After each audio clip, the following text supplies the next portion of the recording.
Salut les Apple Addicts, j'espère que vous allez bien, c'est Ayman et bienvenue sur ma chaîne. Pour cette première édition Apple News, nous allons voir ensemble les fuites concernant l'iPhone 9 ou l'iPhone SE, tout dépend de comment Apple l'appellera. Les fameux trackers AirTag se précisent, toujours par le biais de fuites, mais cette fois directement par Apple.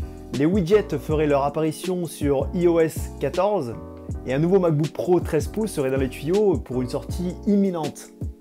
Allez, c'est parti. Cela fait maintenant presque un an que nous avons entendu parler pour la première fois de l'iPhone SE qui aurait le même design que l'iPhone 8, mais qui embarquerait des mises à jour de composants comme l'appareil photo ou le processeur. Et les choses se précisent aujourd'hui. Aaron Zolo vient de dévoiler sur Twitter des informations concernant ce futur iPhone. Des screens apparemment qui viendraient de l'Apple Store en ligne.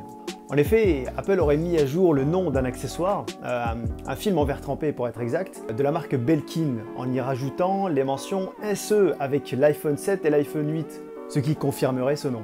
À mon avis, ça a été fait un petit peu dans le but de préparer une sortie imminente de cet iPhone. Si cela s'avère vrai, cela confirmerait que l'iPhone SE aurait exactement le même écran que l'iPhone 7 et l'iPhone 8, soit un écran de 4,7 pouces. Concernant ses caractéristiques, il embarquerait le Touch ID comme l'iPhone 8 par exemple, et le processeur A13. Et d'après le site 9to5Mac, l'iPhone SE sortirait en 3 coloris, le noir, le blanc et le rouge, et intégrerait aussi différentes tailles de mémoire, en 64, en 128 et en 256 Go. D'après certaines rumeurs, une présentation serait attendue aux alentours du 15 avril pour une commercialisation fin avril. Cette deuxième news concernera les AirTags.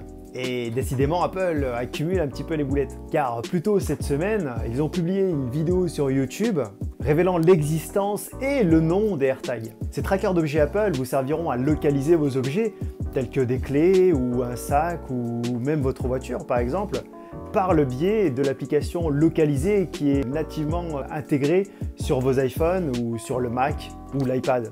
Concernant cette vidéo qui a été mise en ligne sur YouTube, elle est malheureusement plus visible, du moins pour le public, car elle a seulement été rendue privée. Sauf que sur Internet, tout se sait et de façon très rapide. Et pour Apple, c'était déjà trop tard. Alors si elle a été rendue privée et qu'elle n'a pas été totalement supprimée, est-ce que ça serait dans le but de la rendre publique une fois que les AirTags sortiront, une fois que les AirTags seront commercialisés?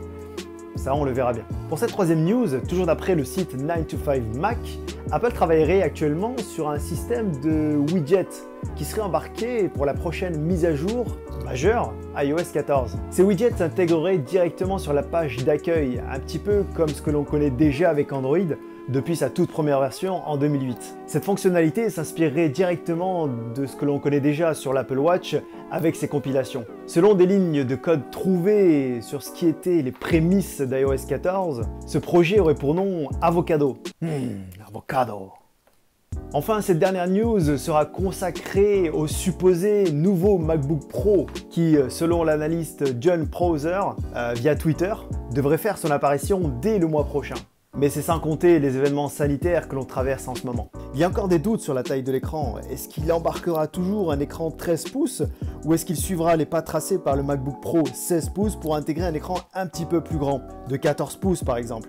Et voilà, c'est déjà la fin de cette vidéo. Merci de l'avoir visionné jusqu'au bout. J'espère que ce support vous aura plu et si c'est le cas, n'hésitez pas à mettre un pouce bleu, ça me ferait vraiment plaisir.